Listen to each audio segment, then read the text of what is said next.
everyone, and welcome to the Winter Meetings edition of The Pitch with Fox, Beatoms, and Mitch. I'm your host, John Fox, alongside here with Beatoms and Mitch Sabatelli. What's going on? Top stories of the week. A lot of baseball here, guys. The word madness is just a great word to describe what has gone down over the past couple of days, including one of the greatest winter meetings for one single ball club in the history of winter meetings. Let's start with who else but the Boston Red Sox, acquiring both Agon and Carl Crawford. We'll start with Agon first here, okay, guys? Yep. Finally traded to the Boston Red Sox after 3 years of talks for prospects. No extension has been reached yet. How does this Agon trade benefit the Red Sox? Start off. Well, first, I'm sorry, Theo, for what I said a couple episodes ago. You're a great GM. I'm sorry for what I said. You're finally making moves. Adrian Gonzalez has a tailor-made swing for Fenway. You know, he's one of the best opposite field hitters in the game today. He's going to pepper that green monster all day, all game, similar to Wade Boggs back when he played. Adrian Gonzalez is going to be perfect for this team. It's that hitter that they've really been missing since they let Manny Ramirez go. Now he's that big threat in their order. You know, V. Martin and Uke were always very good hitters, pretty good cleanup 3-4 hitters, but they're not really that threat when you see that name. Adrian Gonzalez is that threat like a Manny Ramirez name. Adrian Gonzalez is going to be perfect for Fenway. He's young. He's only 28, so relatively young. Great opposite field power, and also bringing in those fences. It's going to help Agon's power a lot in right field. Yeah, I mean, I think Agon and Crawford together makes the Red Sox lineup as good, if not better, than the Yankees. Yeah. And that's really what they needed. You know, the bottom of the order is a little shaky still, but when you have a top of the order like that, you don't really need anything throughout, you know? No, that's in my opinion, the best lineup in the game. I'd have to... But I don't think the Yankees are done yet. But no, I don't think they are either. They're clearly not going to let the Red Sox get away with this, but, you know, we'll see what happens. But the Red Sox are definitely... So, how does it affect the Red Sox? Big? Huge. Yeah, awesome. I mean... Well, not awesome. Not on top of that, their infield is all-stars now. Stacked defense. I mean, with Scooter your worst infielder, that's pretty good. You know, he's not the greatest hitter, but he's a solid fielder, and he can come up with some at-bats when you need him to. So. Yeah, Agon's very marketable, too. You know, Red Sox ownership, I think the biggest thing that hurt them this year was not seeing the Red Sox make the playoffs, but seeing that the TV ratings were down. They were actually down 35% from the previous years. That's a huge drop-off. I think this move really shores up that lineup and really makes... I mean, they didn't really have anyone to really... exactly. No, fans weren't tuning in all game. The only thing to look forward to was if Papelbon's going to blow it or not. Yeah.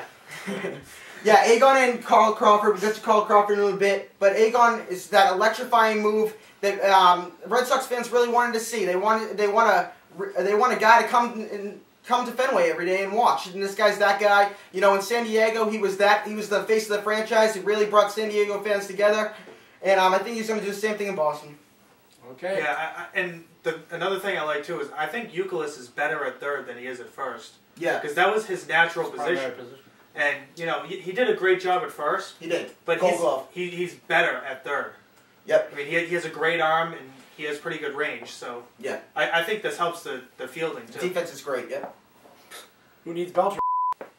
Now, what were you guys thinking during the ups and downs of the trade on Sunday? Yeah. 1 minute it was on, and 1 minute it was off. I was actually getting a little excited there, because, you know, I'm a Yankees fan. I did not want the Red Sox to get this trade at all. When I heard that, you know, it looked like the trade wasn't going to happen, I was really excited about that. And then, next thing I know, the Red Sox have him, and I was just...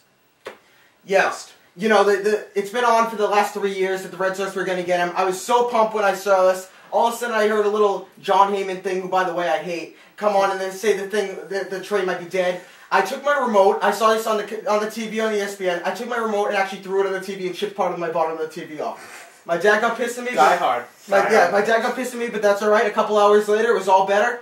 And actually, I changed my cat's name to Cashman for a while because my cat's name is Theo. So I changed it back to Theo after they made the trade. And yeah, it was a stressful Sunday, but I guess it worked out for the best. You have a few issues, don't you? Yeah, I do. You know, just a little. Big time Red Sox fan. Now, will the Red Sox reach an agreement on an extension? Obviously, they will. They wouldn't have done this trade if they didn't already have an extension in mind.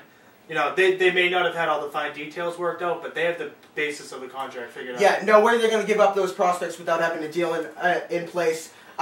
Adrian Gonzalez and his wife Betsy really talked to Theo, and they got along very well. I think they both trust in one another that they're going to get a deal done eventually.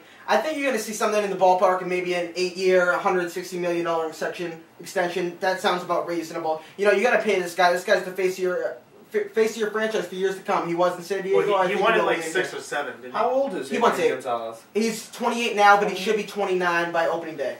Or very close after opening day. He was really young when he was on Texas. He was. And the Red Sox were interested in him back when he was with the Rangers, too.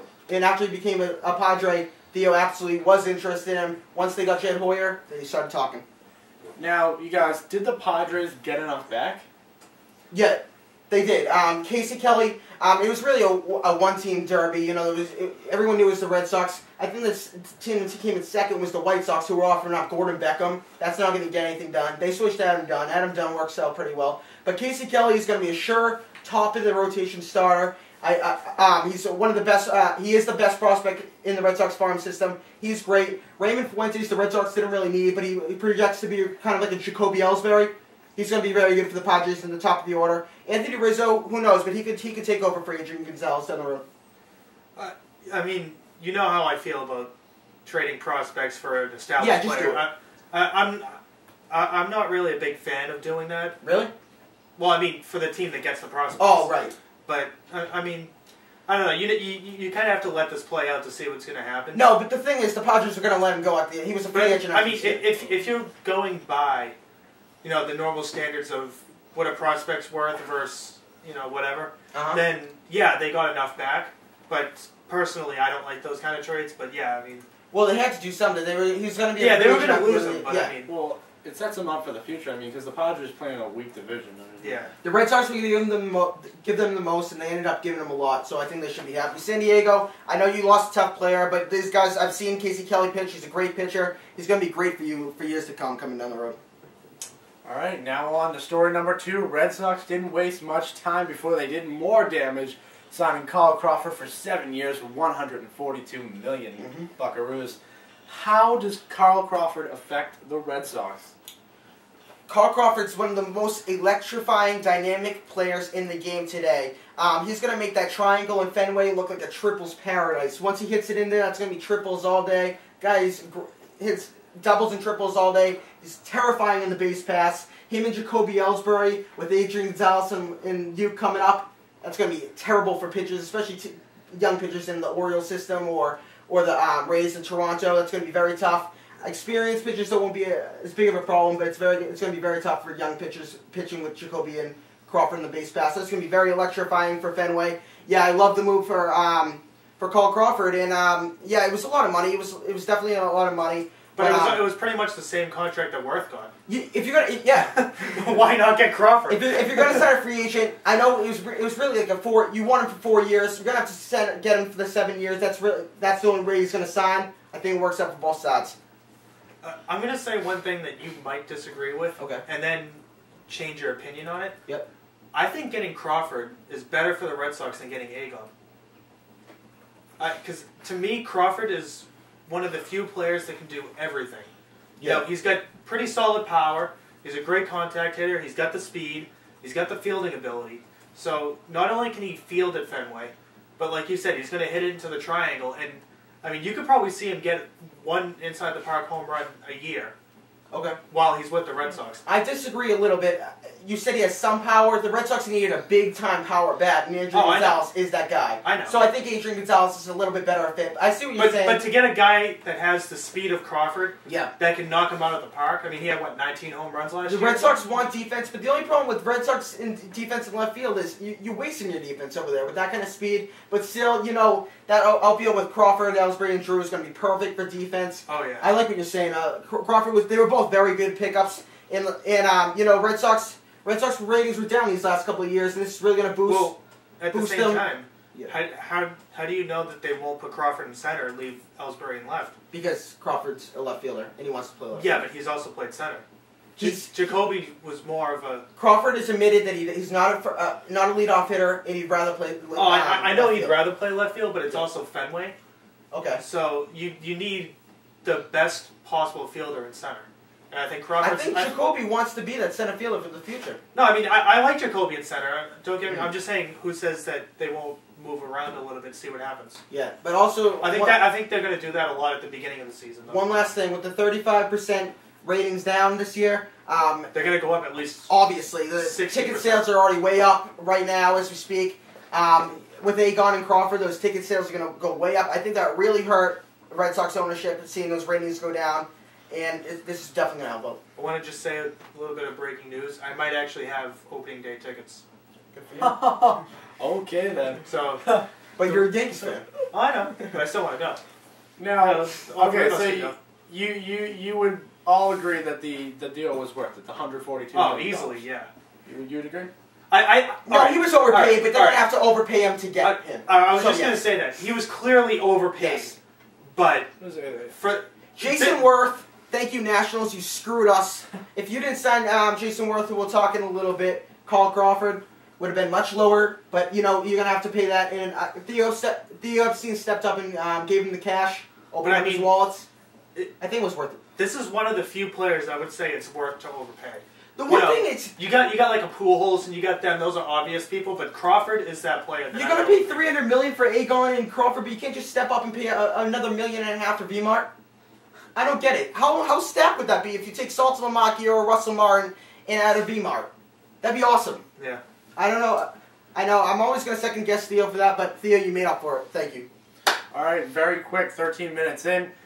What do you think the projected lineup will be?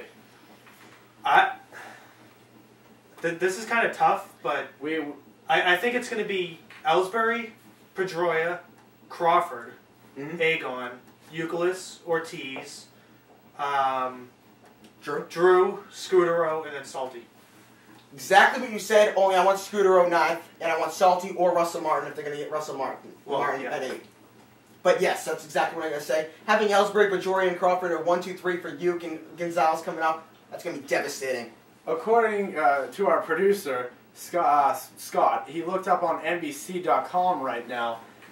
It says that a good lineup would be Jacoby Ellsbury, Carl Crawford, Dustin Pedroia, Adrian Gonzalez, Kevin Youkilis, David Ortiz, J.D. Drew, Marco Scudero, and then Jared Saltalamacchia. I like that, but I don't see Pedroia as a number 3 hitter. Pedroia number 3? I don't know. I think he's better as a number 2 hitter. Crawford wants to be number 2.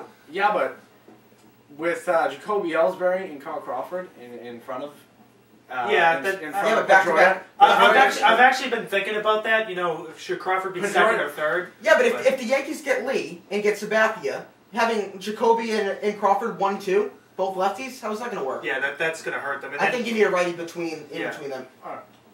Okay. So that's it to say that.